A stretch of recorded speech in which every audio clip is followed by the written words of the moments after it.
ಎಲ್ಲರಿಗೂ ನಮಸ್ಕಾರ ಸ್ನೇಹಿತರೆ.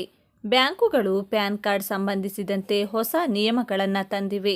ನೀವು ಆ ನಿಯಮಗಳನ್ನು ಅನುಸರಿಸದಿದ್ದರೆ ನೀವು ಹೆಚ್ಚುವರಿ ಹಣವನ್ನು ಪಾವತಿಸಬೇಕಾಗುತ್ತದೆ.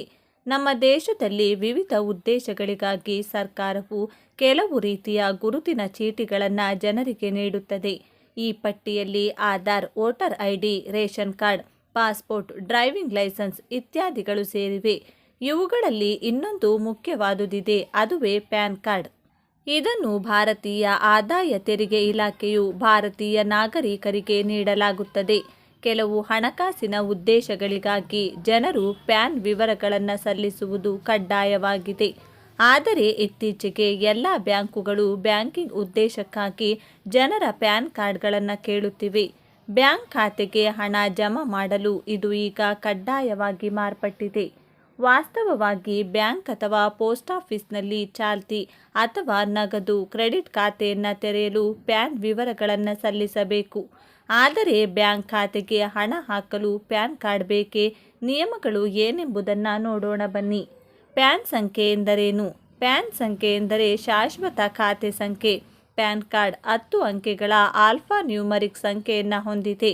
ಇದು ಸ್ಥಿರ ರೂಪದಲ್ಲಿ ಅಕ್ಷರಗಳು ಮತ್ತು ಸಂಖ್ಯೆಗಳನ್ನು ಒಳಗೊಂಡಿದೆ. ಆದಾಯ ತೆರಿಗೆ ಇಲಾಖೆ ನೀಡಿರುವ ಮಹತ್ವದ ದಾಖಲೆ ಇದಾಗಿದೆ. ಪ್ರತಿಯೊಬ್ಬ ವ್ಯಕ್ತಿ ಅಥವಾ ಸಂಸ್ಥೆಗೆ ಪ್ಯಾನ್ ಕಾರ್ಡ್ ವಿಶಿಷ್ಟವಾಗಿದೆ. ಇದು ವಿಶೇಷವಾಗಿ ತೆರಿಗೆ ಸಲ್ಲಿಕೆ ಮತ್ತು ಹಣಕಾಸಿನ ವಹಿವಾಟುಗಳಿಗೆ ಅತ್ಯಗತ್ಯವಾಗಿರುತ್ತದೆ. ಆದಾಯ ತೆರಿಗೆ ಇಲಾಖೆಯು ಬೃಹತ್ ವಹಿವಾಟುಗಳನ್ನು ಮಾಡುವ ವ್ಯಕ್ತಿಗಳು ಮತ್ತು ಸಂಸ್ಥೆಗಳ ಮೇಲೆ ಕಣ್ಣಿಡಲು ಪ್ಯಾನ್ ಡೇಟಾವನ್ನು ಟ್ರ್ಯಾಕ್ ಮಾಡುತ್ತದೆ. ಹೀಗಾಗಿ ತೆರಿಗೆ ವಂಚನೆಯನ್ನು ಪರಿಶೀಲಿಸಲು ಅವಕಾಶವಿರುತ್ತದೆ. ಬ್ಯಾಂಕ್ ಖಾತೆ ಠೇವಣಿಗೆ ಅಗತ್ಯವಿದೆಯೇ? ನಮ್ಮ ದೇಶದಲ್ಲಿ ಬ್ಯಾಂಕ್ ಖಾತೆಗಳಲ್ಲಿ ಹಣ ಜಮಾ ಮಾಡಲು ಪ್ಯಾನ್ ಕಾರ್ಡ್ ಅಗತ್ಯವಿಲ್ಲ. ಆದರೆ ಒಂದೇ ದಿನದಲ್ಲಿ ₹50,000ಕ್ಕಿಂತ ಹೆಚ್ಚಿನ ಬ್ಯಾಂಕ್ ಠೇವಣಿಗಳಿಗೆ ಪ್ಯಾನ್ ವಿವರಗಳನ್ನು ಒದಗಿಸಬೇಕು.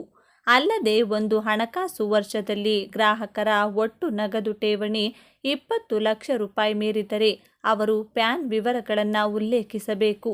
ಎಲ್ಲ ಗ್ರಾಹಕರ ಬ್ಯಾಂಕ್ ಖಾತೆಗಳು ಮತ್ತು ಪೋಸ್ಟ್ ಆಫೀಸ್ ಖಾತೆಗಳಲ್ಲಿ ಮಾಡಿದ ಎಲ್ಲ ಠೇವಣಿಗಳಿಗೆ ಇದು ಅನ್ವಯಿಸುತ್ತದೆ. ಬದಲಾದ ನಿಯಮಗಳು. ಕೇಂದ್ರೀಯ ನೇರ ತೆರಿಗೆಗಳ ಮಂಡಳಿ 2022ರಲ್ಲಿ ಪ್ಯಾನ್ ಸಲ್ಲಿಕೆಗೆ ಸಂಬಂಧಿಸಿದ ನಿಯಮಗಳನ್ನು ಬದಲಾಯಿಸಿದೆ. ಒಂದು ಆರ್ಥಿಕ ವರ್ಷದಲ್ಲಿ ₹20 ಲಕ್ಷಕ್ಕಿಂತ ಹೆಚ್ಚಿನ ಠೇವಣಿ ಅಥವಾ ಹಿಂಪಡೆಯಲು ಗ್ರಾಹಕರು ತಮ್ಮ ಪ್ಯಾನ್ ಅಥವಾ ಆಧಾರ್ ವಿವರಗಳನ್ನು ಸಂಬಂಧಪಟ್ಟ ಸಂಸ್ಥೆಗಳಿಗೆ ಸಲ್ಲಿಸುವ ಹೊಸ ನಿಯಮವನ್ನು ಪರಿಚಯಿಸಲಾಗಿದೆ. ಈ ನಿಯಮವು ಬ್ಯಾಂಕುಗಳು ಅಥವಾ ಅಂಚೆ ಕಚೇರಿಗಳಲ್ಲಿ ಹೆಚ್ಚಿನ ಮೌಲ್ಯದ ವಹಿವಾಟುಗಳಿಗೆ ಅನ್ವಯಿಸುತ್ತದೆ. ಹಣಕಾಸು ವರ್ಷದಲ್ಲಿ ಒಂದು ಅಥವಾ ಹೆಚ್ಚಿನ ಬ್ಯಾಂಕ್ ಅಥವಾ ಪೋಸ್ಟ್ ಆಫೀಸ್ ಖಾತೆಗಳಲ್ಲಿ ₹20 ಲಕ್ಷಕ್ಕಿಂತ ಹೆಚ್ಚಿನ ನಗದು ಠೇವಣಿ ಅಥವಾ ಹಿಂಪಡೆಯಲು ಪ್ಯಾನ್ ಅಥವಾ ಆಧಾರನ್ನು ಉಲ್ಲೇಖಿಸುವುದು ಕಡ್ಡಾಯವಾಗಿದೆ. ₹20 ಲಕ್ಷ ಮಿತಿಯು ಒಂದು ವರ್ಷದೊಳಗೆ ಎಲ್ಲ ಠೇವಣಿ ಅಥವಾ ಹಿಂಪಡೆಯುವಿಕೆಗಳ ಮೊತ್ತವಾಗಿದೆ. ಸಹಕಾರಿ ಬ್ಯಾಂಕುಗಳಲ್ಲಿ ನಡೆಯುವ ವಹಿವಾಟುಗಳು ಈ ಮಿತಿಯೊಳಗೆ ಬರುತ್ತವೆ. ಆದ್ದರಿಂದ ನೀವು ಅಂತಹ ಹೆಚ್ಚಿನ ಮೌಲ್ಯದ ವಹಿವಾಟುಗಳನ್ನು ಮಾಡಬೇಕಾದರೆ ಕನಿಷ್ಠ 7 ದಿನಗಳ ಮೊದಲು ಪ್ಯಾನ್ಗೆ ಅರ್ಜಿ ಸಲ್ಲಿಸಿ. ವಹಿವಾಟಿನ ಸಮಯದಲ್ಲಿ ಕನಿಷ್ಠ ಈ ಪ್ಯಾನ್ ಅನ್ನು ಸಲ್ಲಿಸಬೇಕು. ಕರ್ನಾಟಕ ರಾಜ್ಯದಾದ್ಯಂತ ಇರುವ ರಾಜ್ಯದ ಎಲ್ಲ ರೈತರಿಗೆ ಗುಡ್ ನ್ಯೂಸ್. ರಾಜ್ಯದ 223 ತಾಲೂಕುಗಳ ರೈತರ ಖಾತೆಗಳಿಗೆ ಕೇಂದ್ರ ಸರ್ಕಾರದಿಂದ ಹಣ ಬಿಡುಗಡೆ. ಕರ್ನಾಟಕ ರಾಜ್ಯದ 223 ತಾಲೂಕುಗಳಿಗೆ ಈಗಾಗಲೇ ಬರ ಘೋಷಣೆ ಮಾಡಲಾಗಿದ್ದು, ಕೇಂದ್ರ ಸರ್ಕಾರದಿಂದ ರೈತರ ಖಾತೆಗಳಿಗೆ ಬರ ಪರಿಹಾರ ಹಣ ಬಿಡುಗಡೆ ಮಾಡಿ ಕೇಂದ್ರ ಸರ್ಕಾರದಿಂದ ಬಂಪರ್ ಗಿಫ್ಟ್ ನೀಡಿದೆ. ಬನ್ನಿ, ಪ್ರತಿಯೊಬ್ಬ ರೈತರ ಖಾತೆಗಳಿಗೆ ಎಷ್ಟು ಹಣ ಹಾಕಲಾಗಿದೆ, ನಮ್ಮ ಊರಿನಲ್ಲಿರುವ ರೈತರ ಖಾತೆಗಳಿಗೆ ಹಣ ಬಂದಿದೆಯೋ ಇಲ್ಲವೋ ಅನ್ನೋದನ್ನು ಹೇಗೆ ಚೆಕ್ ಮಾಡಿಕೊಳ್ಳಬೇಕು ಅನ್ನೋದನ್ನು ಲೈವ್ ಆಗಿ ನಿಮಗೆ ತೋರಿಸ್ತೀವಿ. ಮತ್ತು ನೀವು ಕೂಡ ಹೇಗೆ ನಿಮ್ಮ ಮೊಬೈಲ್ನಲ್ಲಿ ನಿಮ್ಮ ಗ್ರಾಮದ ರೈತರ ಖಾತೆಗಳಿಗೆ ಹಣ ಬರುತ್ತೋ ಇಲ್ವೋ ಅನ್ನೋದನ್ನು ಹೇಗೆ ಚೆಕ್ ಮಾಡಬೇಕು ಮತ್ತು ಯಾರ ಖಾತೆಗಳಿಗೆ ಹಣ ಈಗಾಗಲೇ ಬಿಡುಗಡೆ ಮಾಡಲಾಗಿದೆ ಎನ್ನುವ ಕಂಪ್ಲೀಟ್ ಮಾಹಿತಿಯನ್ನು ಈ ವಿಡಿಯೋದಲ್ಲಿ ನೀಡಲಾಗಿದ್ದು, ವಿಡಿಯೋವನ್ನು ಈಗಲೇ ಲೈಕ್ ಮಾಡಿ ಹಾಗೂ ಕೊನೆವರೆಗೂ ನೋಡಿ.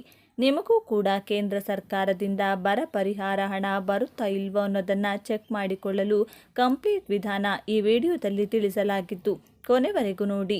ಕೇಂದ್ರ ಸರ್ಕಾರದಿಂದ NDRF ಮಾರ್ಗಸೂಚಿ ಪ್ರಕಾರ ರಾಜ್ಯದಲ್ಲಿ ಉಂಟಾಗಿರುವ ಬರ ಪರಿಸ್ಥಿತಿ ನಿರ್ವಹಣೆ ಮಾಡಲು 3,498 ಕೋಟಿ ಹಣವನ್ನು ಬಿಡುಗಡೆ ಮಾಡಲಾಗಿದೆ.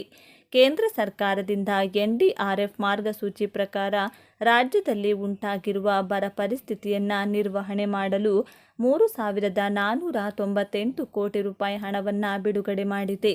ರಾಜ್ಯದಲ್ಲಿ ಒಟ್ಟು 240 ತಾಲೂಕುಗಳಲ್ಲಿ 223 ತಾಲೂಕುಗಳು ಅತ್ಯಂತ ಭೀಕರ ಬರಗಾಲವನ್ನು ಎದುರಿಸುತ್ತಿದ್ದು, ಈ ತಾಲೂಕಿನ ಜನರಿಗೆ ಆರ್ಥಿಕವಾಗಿ ಬೆಂಬಲ ನೀಡಲು ಈ ಹಣವನ್ನು ರಾಜ್ಯ ಸರ್ಕಾರದಿಂದ ಬಳಕೆ ಮಾಡಿಕೊಳ್ಳಲಾಗುತ್ತಿದೆ.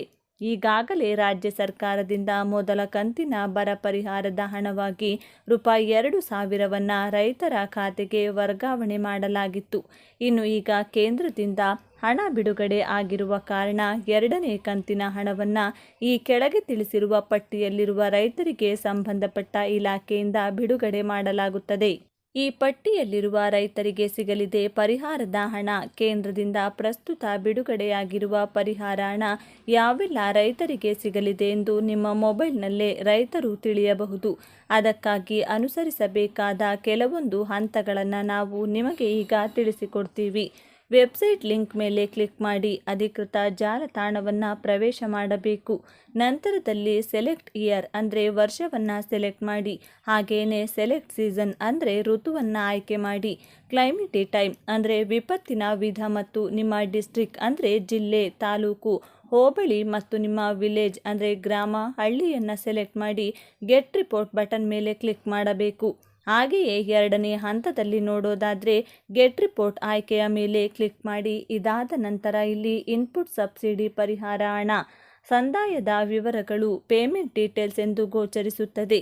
ಇದರ ಕೆಳಗೆ ನಿಮ್ಮ ಹಳ್ಳಿಯಲ್ಲಿ ಯಾರಿಗೆಲ್ಲ ಮೊದಲನೇ ಕಂತಿನ ರೂಪಾಯಿ 2,000 ಬರ ಪರಿಹಾರ ನೇರ ನಗದು ವರ್ಗಾವಣೆ DBT ಆಗಿದೆ ಎನ್ನುವ ರೈತರ ಪಟ್ಟಿಯನ್ನು ನೋಡಬಹುದು. ಈ ಪಟ್ಟಿಯಲ್ಲಿ ಇರುವವರಿಗೆ ಎರಡನೇ ಕಂತಿನ ಬರ ಪರಿಹಾರದ ಹಣ ಜಮಾ ಆಗಲಿದೆ. ಒಂದೊಮ್ಮೆ ಪಟ್ಟಿಯಲ್ಲಿ ನಿಮ್ಮ ಹೆಸರು ಇಲ್ಲದೇ ಇದ್ದಲ್ಲಿ ನಿಮ್ಮ ಹಳ್ಳಿಯ ಗ್ರಾಮ ಲೆಕ್ಕಾಧಿಕಾರಿಗಳನ್ನು ನೇರವಾಗಿ ಭೇಟಿ ಮಾಡಿ ಈ ಕುರಿತು ವಿಚಾರಣೆ ಮಾಡಿ ನಿಮ್ಮ ಅರ್ಜಿಯನ್ನು ಸರಿಪಡಿಸಿಕೊಳ್ಳಬಹುದು. NDRF ಮಾರ್ಗಸೂಚಿ ಪ್ರಕಾರ ಪ್ರತಿ ಹೆಕ್ಟೇರ್ಗೆ ಅಂದರೆ 2.5 ಎಕರೆ ಬೆಳೆ ನಷ್ಟಕ್ಕೆ ಎಷ್ಟು ಪರಿಹಾರವನ್ನು ನಿಗದಿಪಡಿಸಲಾಗಿದೆ ಎನ್ನುವುದನ್ನು ನೋಡೋಣ. 33%ಕ್ಕಿಂತ ಹೆಚ್ಚು ಹಾನಿಯಾದ ವಿಸ್ತೀರ್ಣಕ್ಕೆ ಪ್ರತಿ ಹೆಕ್ಟೇರ್ಗೆ ನಿಗದಿಪಡಿಸಿರುವ ಬರ ಪರಿಹಾರ ಹಣದ ವಿವರ ಹೀಗಿದೆ. ಒಂದು ವೇಳೆ ಶೀತ ಬೆಳೆ ಪ್ರದೇಶಗಳಿಗೆ 8,500 ರೂಪಾಯಿ, ನೀರಾವರಿ ಬೆಳೆಗಳಿಗೆ 17,000 ರೂಪಾಯಿ, ಬಹುವಾರ್ಷಿಕ ಬೆಳೆಗಳಿಗೆ 22,500 ರೂಪಾಯಿ. ಇನ್ನು ಎರಡನೇ ಕಂತಿನ ಹಣ ಯಾವಾಗ ರೈತರ ಖಾತೆಗಳಿಗೆ ಬಿಡುಗಡೆ ಆಗುತ್ತದೆ ಎಂಬುದರ ಬಗ್ಗೆ ನೋಡೋಣ. ನಿನ್ನೆ ಎರಡನೇ ಕಂತಿನ ಬರ ಪರಿಹಾರದ ಹಣ ಜಮಾ ಆಗಿದ್ದು, ಇನ್ನು ಚುನಾವಣಾ ಆಯೋಗವು ಪರಿಹಾರದ ಹಣವನ್ನು ರೈತರ ಖಾತೆಗಳಿಗೆ ಜಮಾ ಮಾಡಲು ಒಪ್ಪಿಗೆ ಸೂಚಿಸಿರುವ ಕಾರಣ ಇನ್ನೂ 1-2 ವಾರಗಳ ಕಾಲದ ಒಳಗಾಗಿ ರೈತರ ಖಾತೆಗೆ ಎರಡನೇ ಕಂತಿನ ಬರ ಪರಿಹಾರ ಹಣ ಜಮಾ ಆಗುವ ನಿರೀಕ್ಷೆ ಇದೆ.